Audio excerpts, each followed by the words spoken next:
right, I am showing that it is high noon Colorado time, so we're going to go ahead and get started.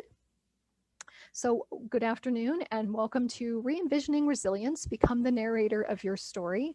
And my name is Christine Krieger. I am the Professional Development Consultant for the Colorado State Library, and I will be your presenter today on behalf of the Cal Leadership Institute Committee. I am joined today by members of the CALI committee, including Rose Nelson and Amy Shipley, who are going to help me monitor chat and act a little bit as tech support as we go through today's session. We are going to ask that everybody keep their mics muted. We'll use chat for questions and activities as we go through today's session. Do feel free to keep your video on. If you find that you yourself are experiencing bandwidth issues, you can turn your video off and that should help. Or if you have trouble, the old logging off and logging back in thing should help also. We're not full for today, so if you have to log off for any reason, you should be able to get back in. I was not able to secure live captioning for this session, so I am actually using PowerPoint's auto captioning, and I do realize this is a poor substitute. It also means that people cannot turn the captions on or off, but we all figured that having access, a little bit of access was better than none, so hopefully everybody is okay with that. So I think we're going to go ahead and dive right in. So here's a question for you all. When you think of resilience, what words or phrases or adjectives come to mind? And you can just put that in chat.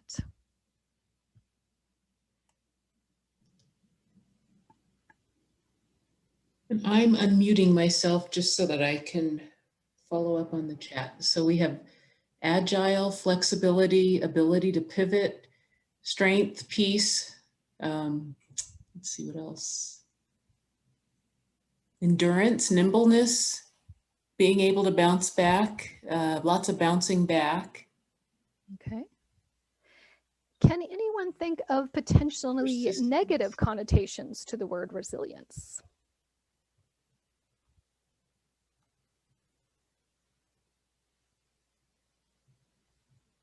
Overextension. Mm-hmm. That's a good one, right? Stressed, resignation, workloads increasing, overstretching, stubbornness, expected rapid recovery, doing more with less. Yeah. Invulnerability, stamina, too many expectations. Perfect. These are all great. Health issues. Yeah, health issues. Yeah. Thank you, Rose.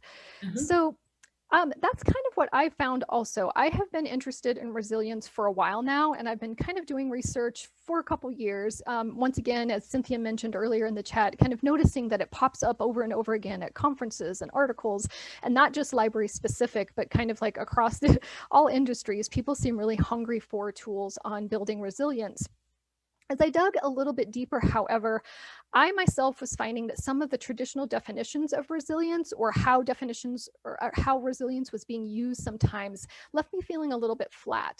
There was way too much emphasis on the individual having to persist no matter what, to bounce back in the face of any challenge, to frequently do more with less.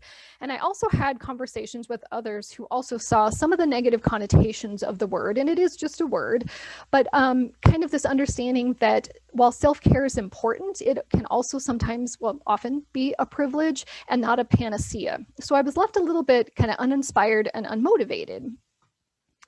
As I continued to dig deeper into resilience, I discovered this definition of resilience that was put out by the Carbon Institute, and they study community resilience. And basically their take is that resilience is not really about bouncing back to the same state that you were before, but it's more about preserving the system's identity in the face of disruption. And the system's identity is determined by its values. So this definition of resilience actually comes from the world of ecology, very systems-based, and it's really talking about the system being able to adapt while keeping its basic identity or the essential qualities that define what it is and what it does. This actually struck a chord with me, and I began to see kind of how this systems framework can apply to individuals, organizations, our profession, and the communities that we serve.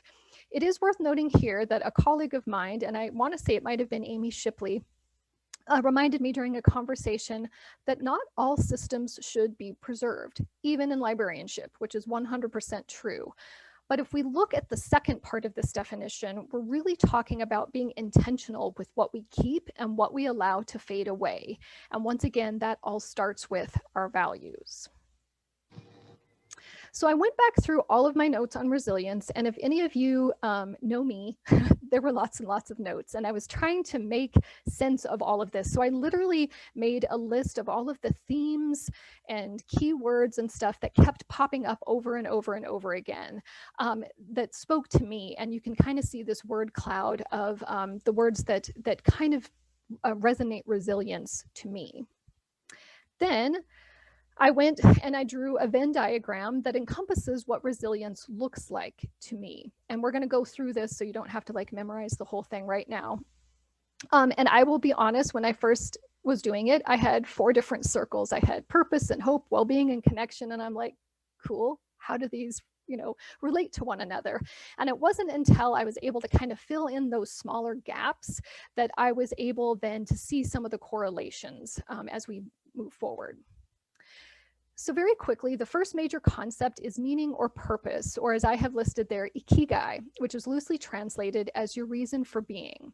Purpose is the unique self-realization of what matters most to you, and it's based upon your values. Hope is the willpower and way power that people have to reach their goals. It is very future-oriented. Willpower is the mental energy that we use to kind of propel us forward. And then way power are the mental plans, roadmaps, and strategies that guide us to our goals. Well-being is the state of being comfortable, healthy, and happy, and it can encompass physical, mental, emotional, and social health. And then connection is the critical social support of family, friends, work, and society. So once again, I believe that all of these 4 components are very important to building resilience, but there's key overlap as well. So if we combine hope and purpose, we're working towards a future goal. It requires a shift in our mindset and a kind of a better understanding of what our personal values are. We need to believe that the future will be better than today. And goals then are a way that we can make our values action-oriented. If we combine hope and well-being, we are focusing on personal strengths to increase our mental health, physical, and social health. And it's also relies on a little bit of a shift in mindset so that we're always kind of learning and curious. And hope is really the key to well-being. It kind of gives you that fuel that you need to continue to learn and grow and practice new skills. Looking at well-being and connection, it gives us the understanding that resilience really requires support. And you're going to hear me say this like 18 million times throughout today's session. You cannot be resilient by yourself. And once again, that's where kind of some of the definitions before were leaving me a bit flat. It's based upon learning and growing together, acknowledging and relying on each other's strengths, and having compassion for ourselves and others. Purpose and connections then shifts the focus to a larger community and shared values, and it calls for compassion for others, a desire to be part of something bigger than ourselves. So we're going to dig deeper into each of these sections today while we look at resilience from the individual level. In future webinars, which I hope to be doing, I'm going to be discussing resilience from a leadership and organizational lens, as well as from the community level. I just want to say that while everything we talk about today is based upon research, the Venn diagram and kind of how I'm viewing these components are my own interpretations. And so as we go through today, I'm totally open to your thoughts, ideas, questions, maybe even challenges to what we're talking about today. I'm still working through many of these ideas, but realistically, what I hope each of you get from today's session is that resilience is deeply personal. It is not one size fits all. It's going to look and feel different for everyone, so you're not doing it wrong. You cannot be resilient alone. It requires support at many levels, and that there are tools and strategies that you can use to practice resilience. And so I really hope you leave this session inspired to investigate and experiment what works for you and empowered then to craft your own narrative. So as I go through today, I'm going to mention lots and lots of resources, and I created a Google Doc, which Amy is now going to post in the chat, the link.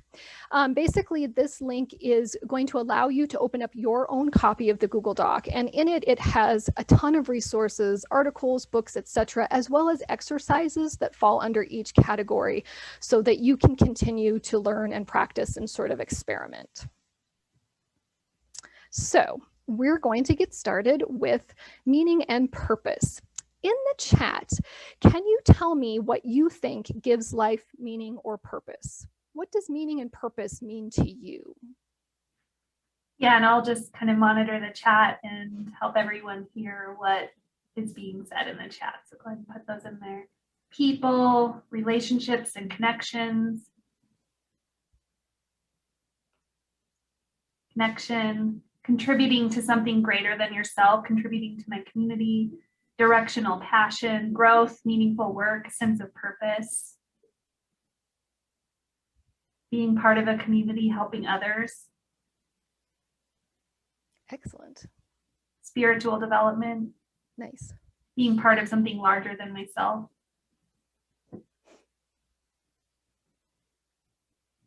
Meaningful work, being part of community of coworkers, making the world a better place. These are all great. Yes, so basically you guys got it. So we can just end the webinar right now. No.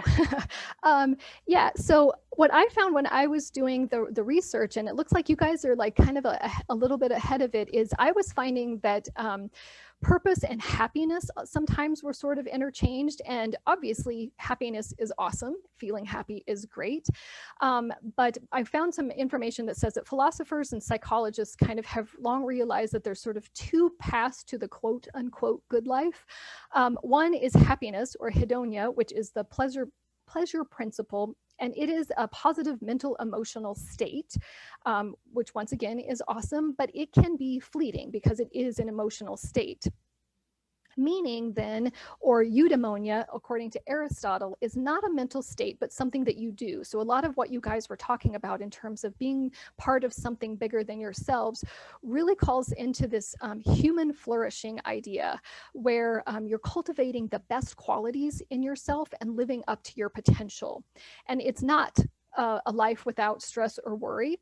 According to behavioral scientist Victor Stretcher, purpose involves a combination of living according to your values and goals and striving to make a positive difference in the world. So you guys were like spot on. Digging a little bit more into ikigai, to the Japanese, the word ikigai indicates the source of value in one's life, or the things that make life, one's life worthwhile. According to Japanese neuroscientist and author Ken Mogi, ikigai is really a spectrum. It includes all of the things that we value, from those little joys in life to the pursuit of life-defining goals. So it's very broad. And in his book, The 5 Pillars Framework, which is in your resources, the little book of ikigai, he talks about the 5 pillars that are on your screen now. So he talks about starting small and kind of thinking about when we were kids and how we were so open and curious. And when you're a child, you can still do lots and lots of things, but you do have to start small. But it's kind of keeping that open, curious mindset. Releasing yourself is accepting yourself as you are versus some illusory ideal. Harmony and sustainability is harmony with the people and the world around you, and being very cognizant of the impact that your actions have on the world.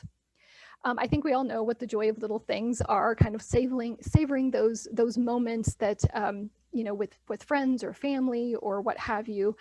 And then remembering to be in the here and now. I don't know about you guys, but sometimes I can be so goal and task focused that sometimes I forget like what I'm actually doing, and I forget to be present. So Mogi says that you can find ikigai in the building of harmonious relationships that align with your values, when reaching a flow state. And if you've heard anything about the flow state, it's kind of when you're working on something that you're so into and passionate about that you kind of lose all track of time. You're able to express yourself creatively. You can experience it by expressing gratitude and helping others, while being present in those daily rituals and those small moments. And he also says that it's not a steady state, it's going to ebb and flow. So likewise, Emily Esfahani Smith, who is the author of The Power of Meaning, Crafting a Life That Matters, also in your resources, she states that meaning is about belonging to and serving something beyond yourself. It is about believing that your life matters and that it makes sense. And there's a depth of well-being that comes with it. And so she has 4 pillars. So we had 5 pillars and now we're having 4 pillars. But you'll see a lot of the same ideas. So her first pillar is belonging. So relationships with others based upon mutual care, where you're valued by one another. Purpose for her is a stable and far-reaching goal that involves contribution to the larger world. It requires self-respect, self-reflection, self-knowledge. We want to be able to match our identities and values to what it is that we're working on and find ways to use our talents to benefit society. Transcendence, the feeling of being part of something bigger than yourself. And she actually says that when we experience awe, maybe when we're looking at the night sky or the ocean or something like that, it actually can change our mental models of the world. And so that can be very important.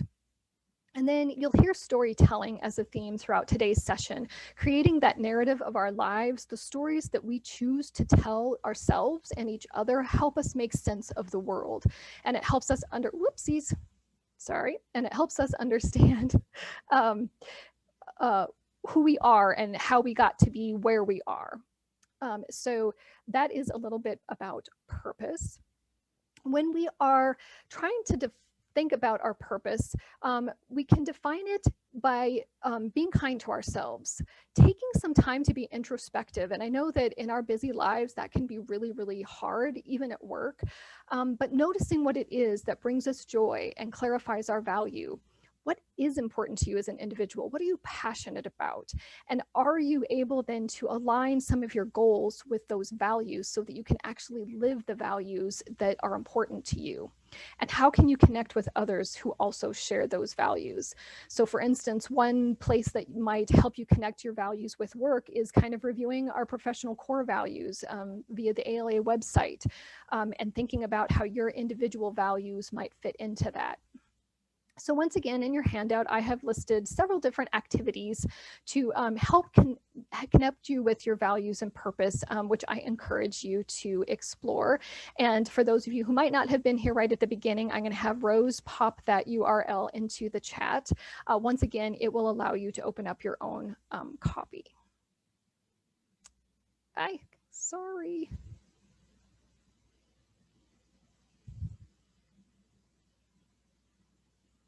My apologies. If I hit the button just right, it resets the whole thing. So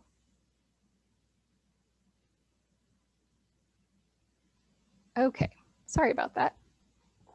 So as we are ready to talk about hope, I have a little activity, a little experiment I'd like to try.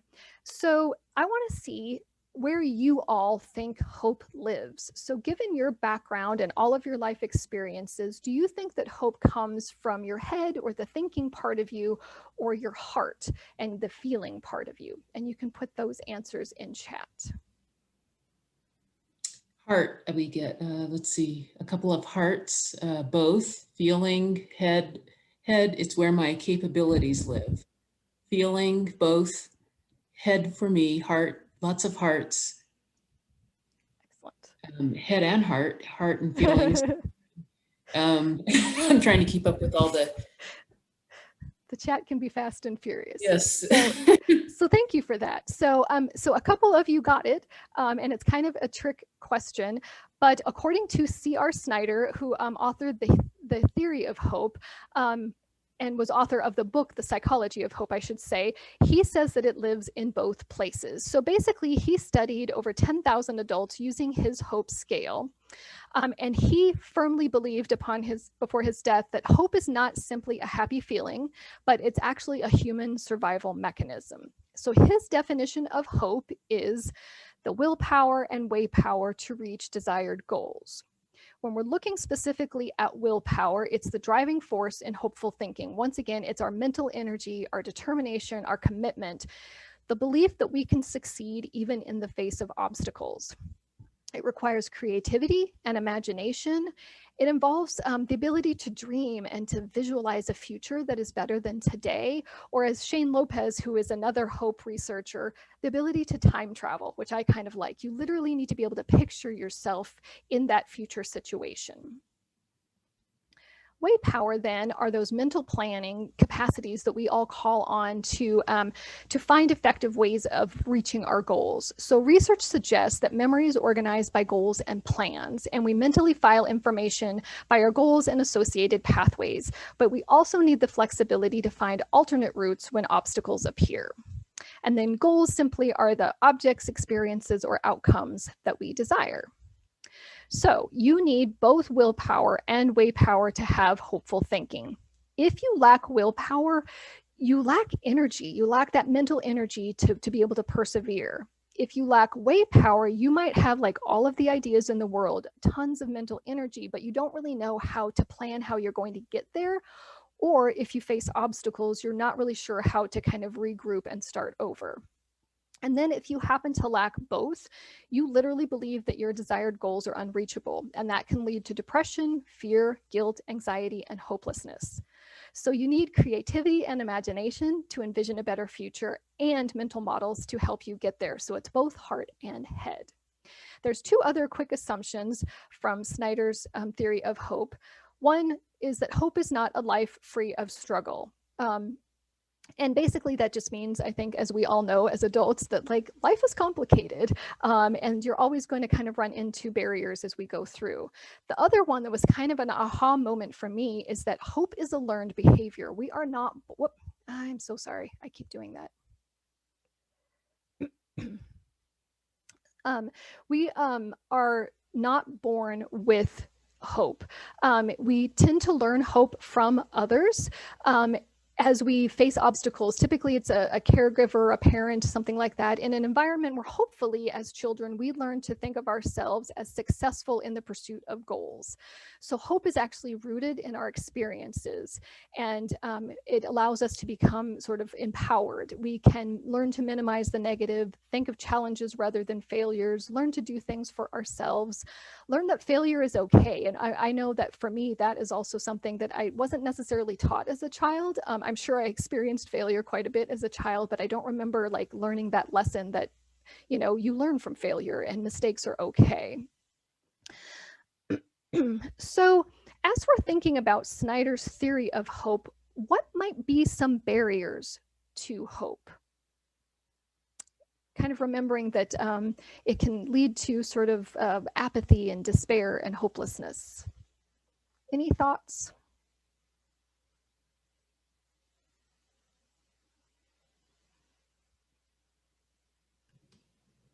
So we have trauma, big disappointments, hunger, negative thinking, lack of support or resources, low executive function skills, illness, repeated failures, lack of safety, thinking the problem is too big for any one person to solve, lack of basic needs, closed-mindedness. Yeah. Lack of agency, lack of connections. Yeah, all of these are pretty much spot on.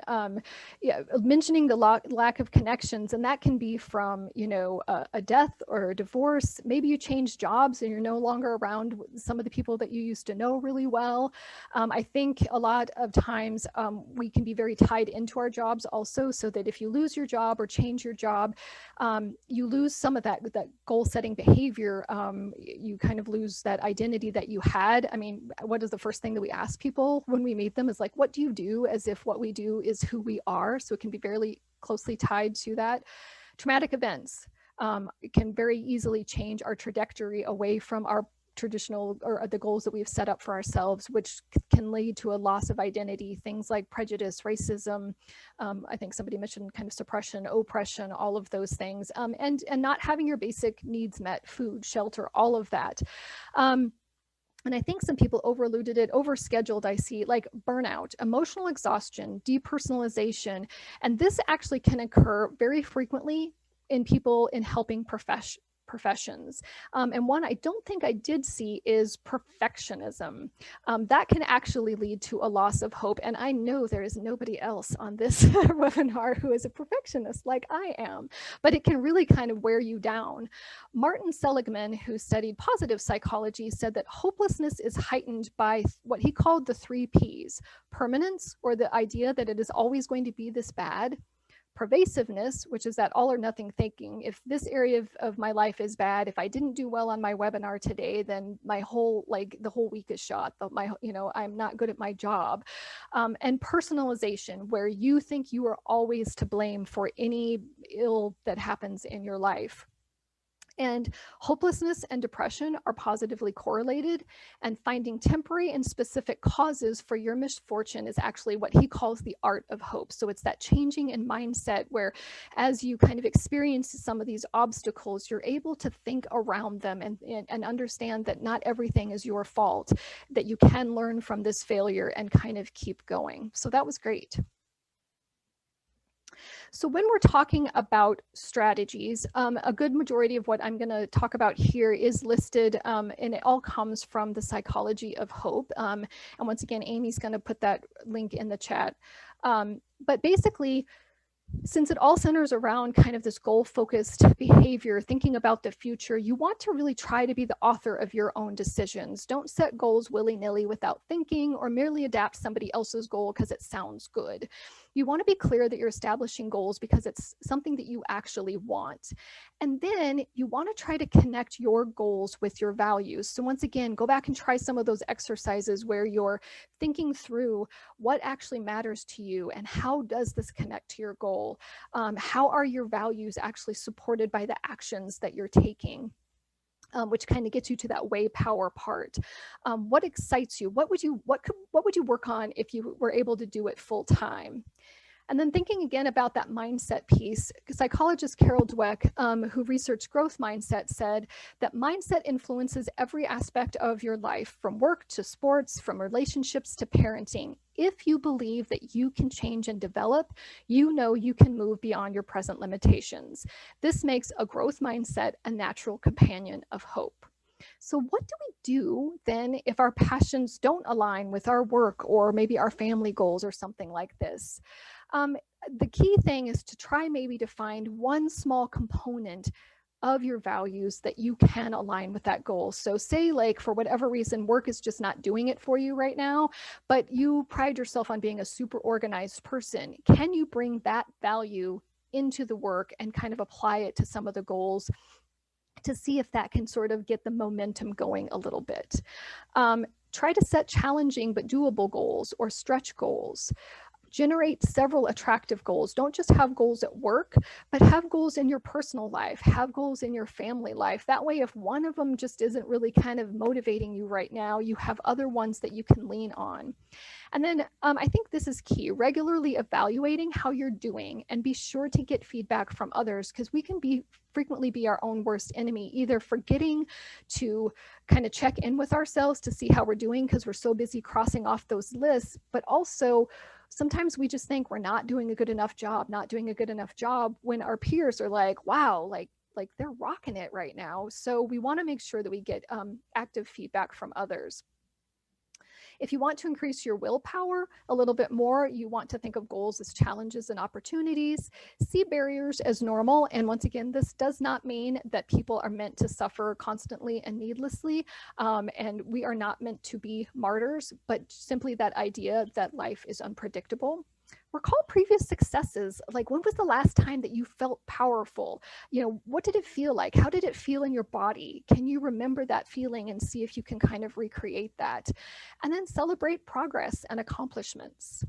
If you want to increase way power, you want then to break the goal into steps or chunks. Look for multiple routes. Maybe some of you are really good at visualizing or rehearsing what it might look like to be there. Maybe you can draw what it looks like to be there.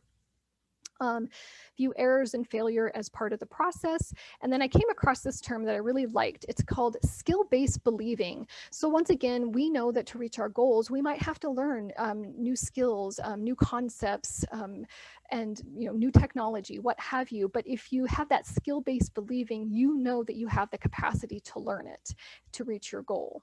And then continue to connect with other people who have similar goals and ask for help. So if you take nothing more than away from this hope session, I want you just to remember that hope is important. It matters. Hope is a choice. So we're talking about those subtle mind shifts. Hope can be learned and hope can be shared with others. So we can kind of motivate each other via hope. So now we're going to jump into well-being.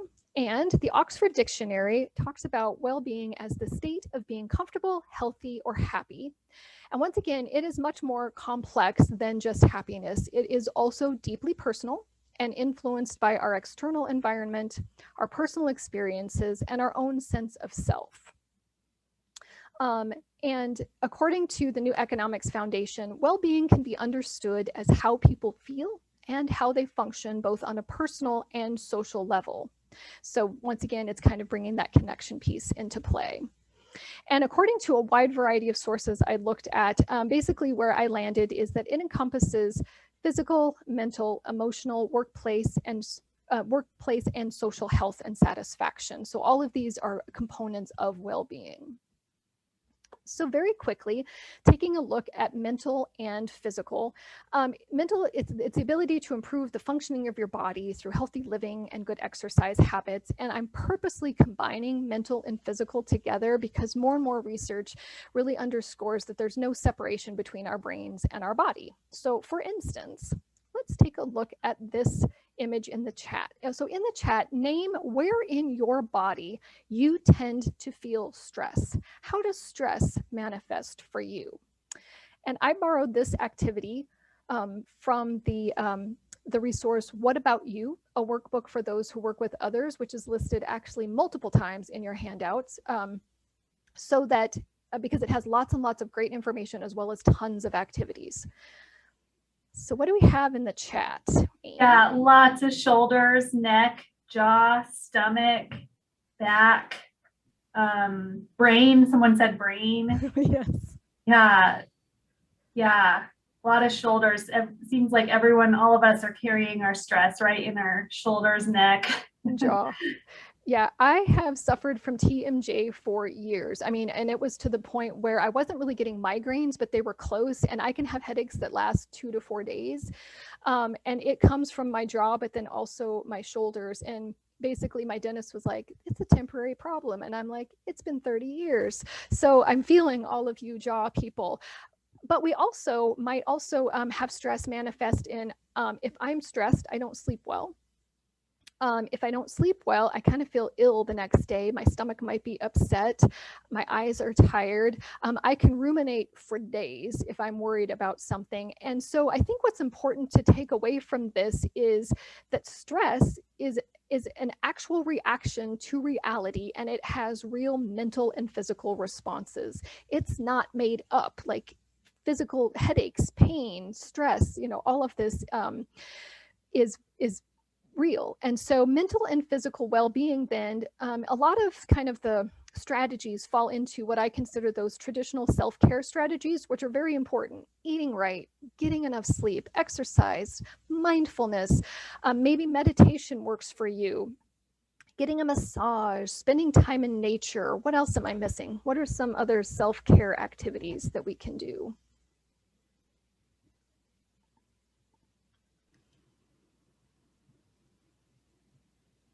Laughter, getting out in nature, take baths, practice good hygiene, work on art pieces, take time to be outside, read a good book.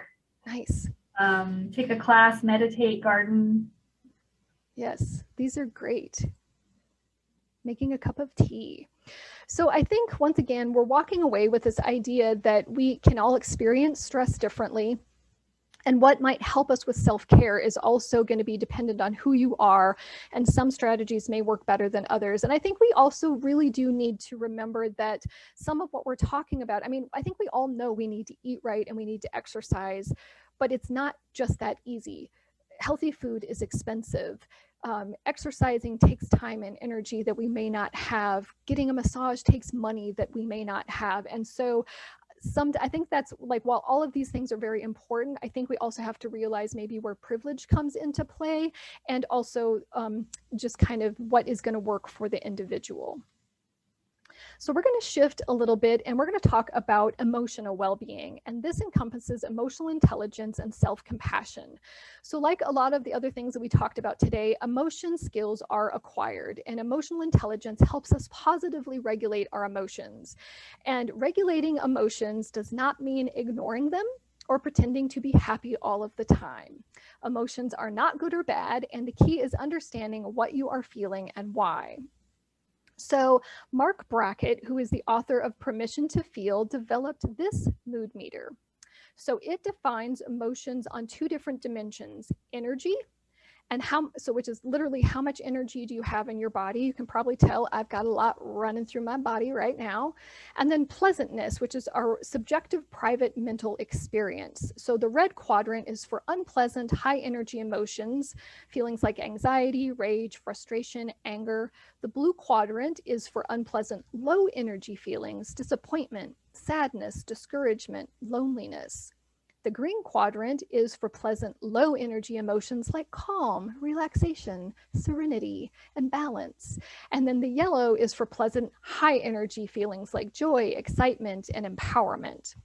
So at the beginning, as we were having people log on, I had people think about how they're feeling right now.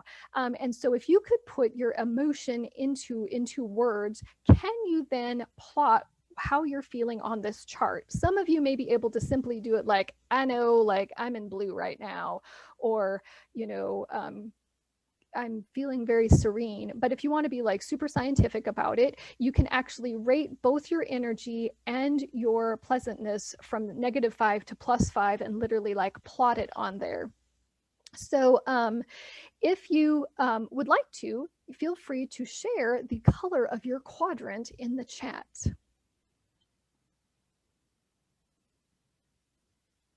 Red, lots of red.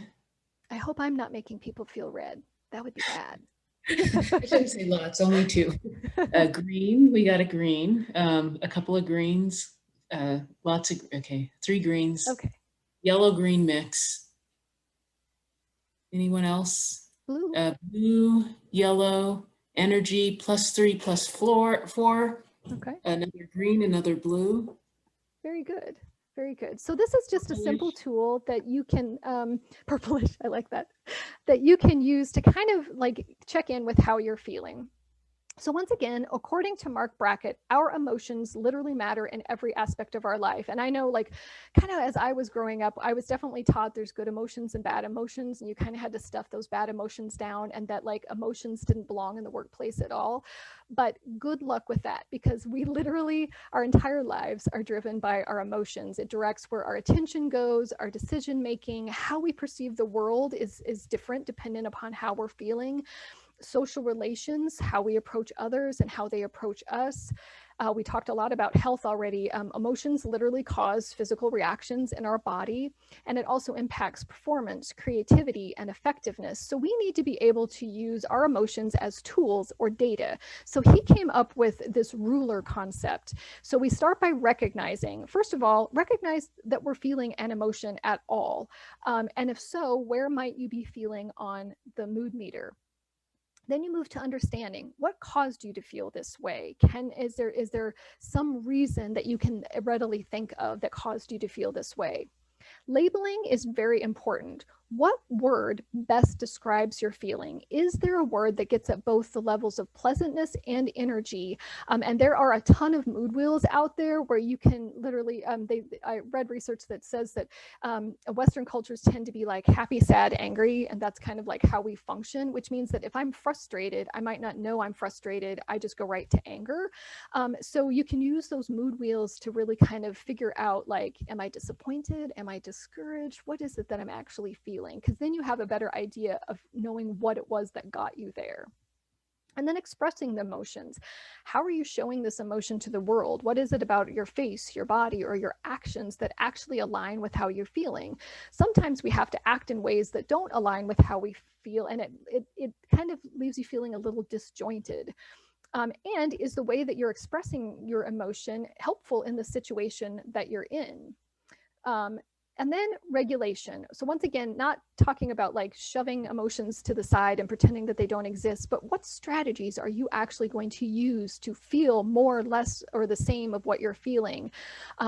Once again, what you're expressing, is that helping you in the moment, or are you trying to shift to something different?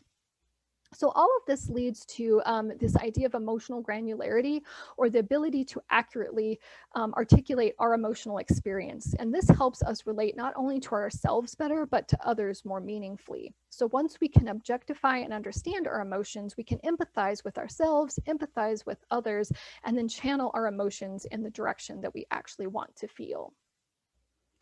So workplace well-being is the ability to pursue your interests, values, and life purpose in order to gain meaning, happiness, and enrichment professionally. So this typically involves shared goals, or the ability to link our personal values to work, as we mentioned a little bit earlier. Lack of workplace resilience can leave you feeling burnt out, fatigued, depressed, defensive, cynical.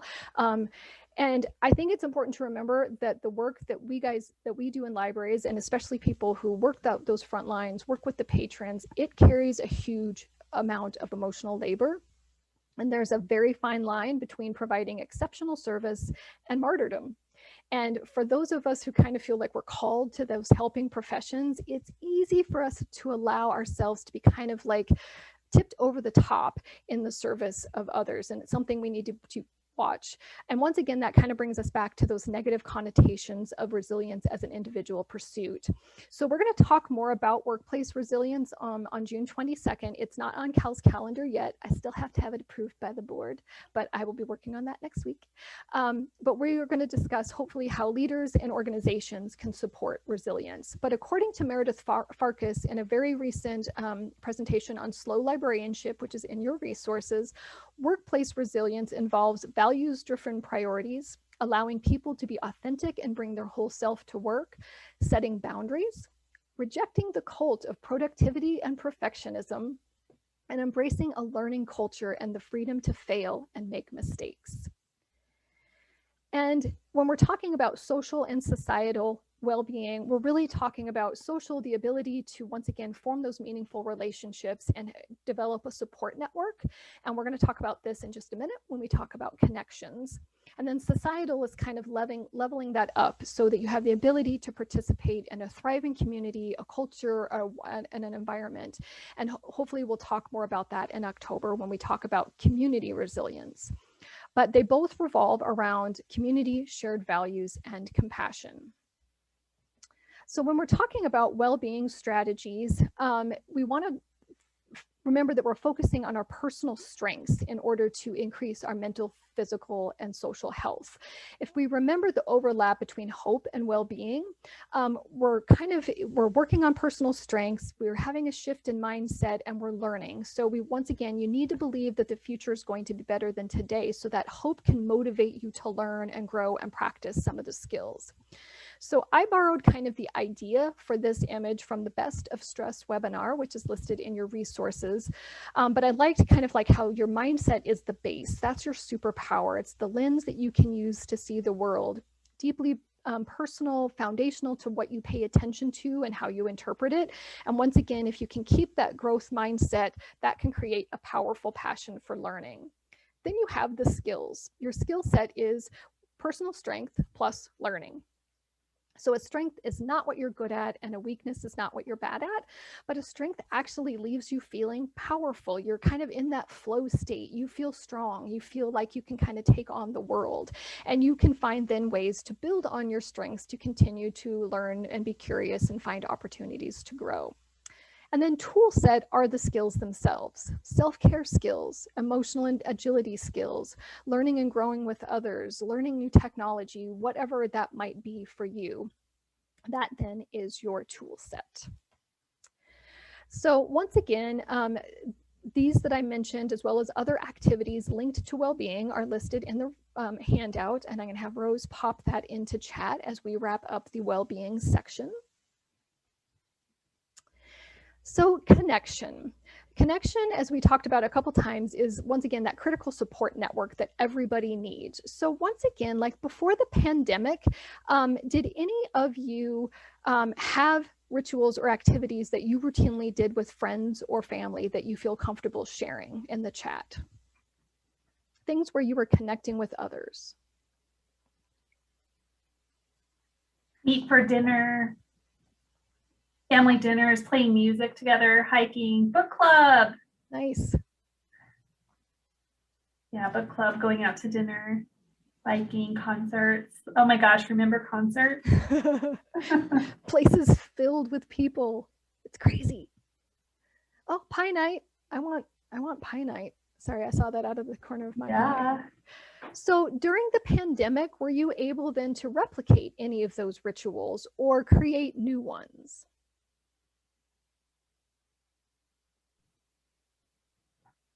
I mean, Zoom book club just doesn't do it the same way. Mm-hmm. It's, you know, something.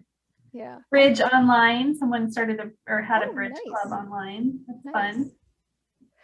I think many of us, even if you're a self-proclaimed introvert, like I think the pandemic kind of showed us all how much connection is important to us. And even if you can meet on Zoom and stuff, it's not the same thing as like literally being with people. So thank you for sharing those.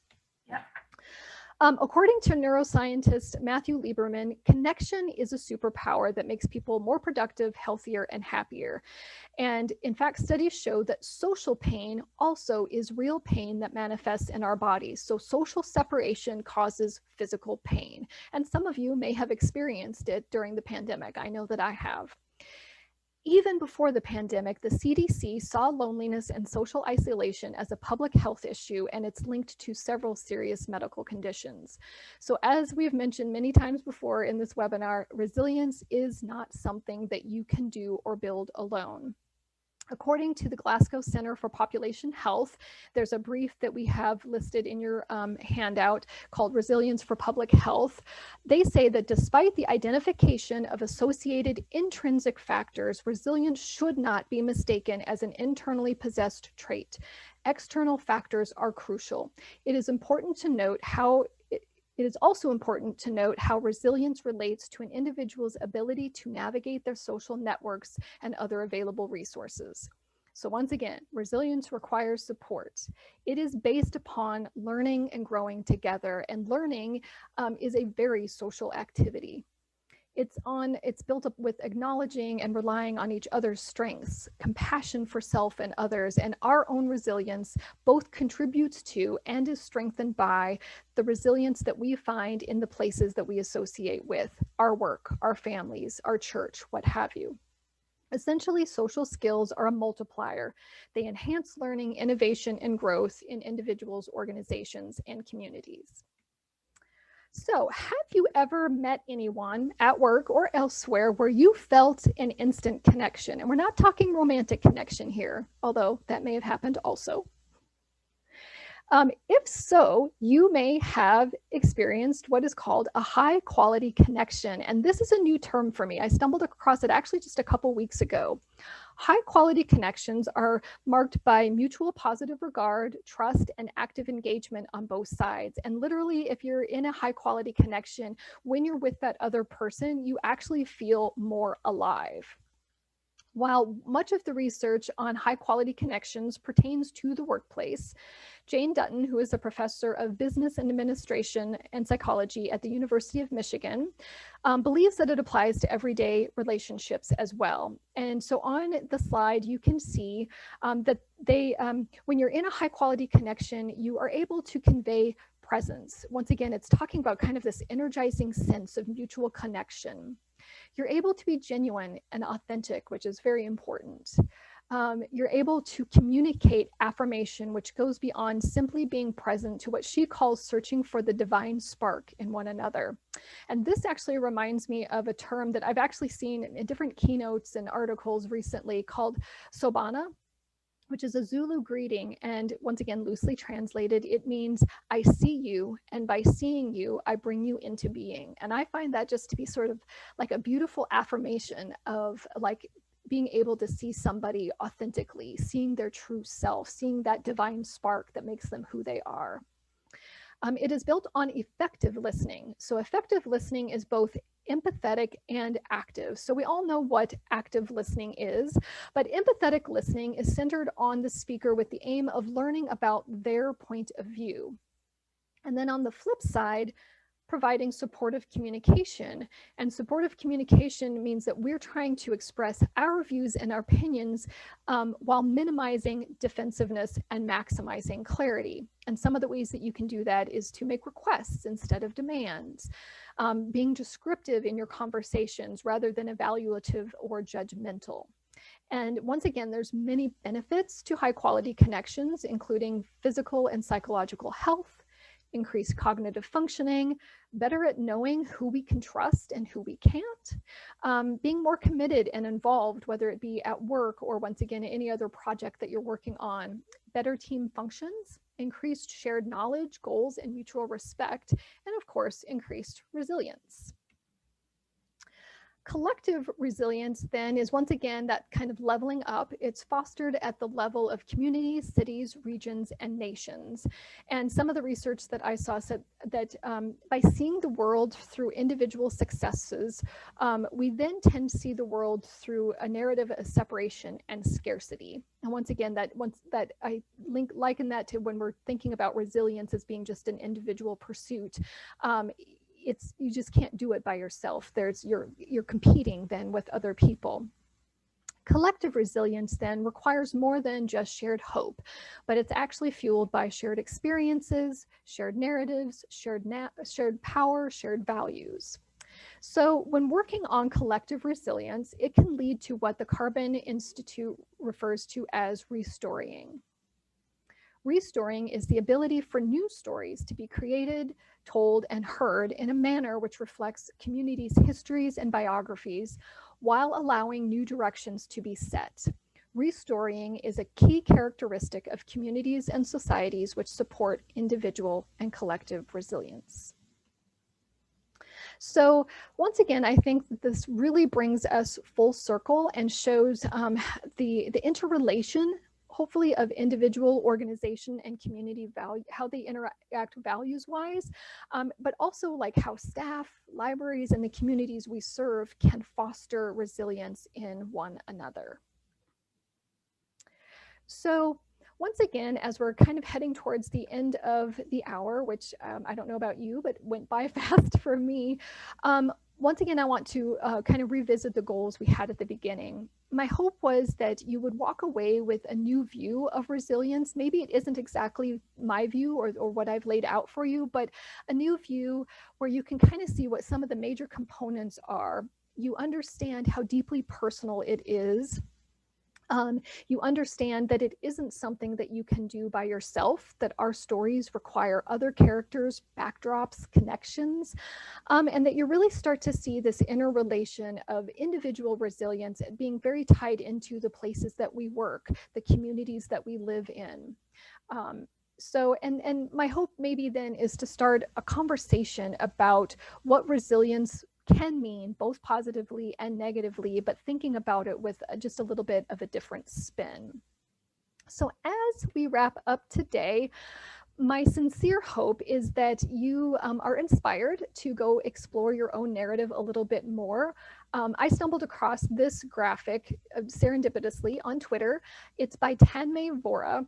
And I think in a lot of ways, it sums up a lot of what we were talking about today in a variety of different ways, and maybe ask some questions that might be useful for starting to create your own resilience action plan.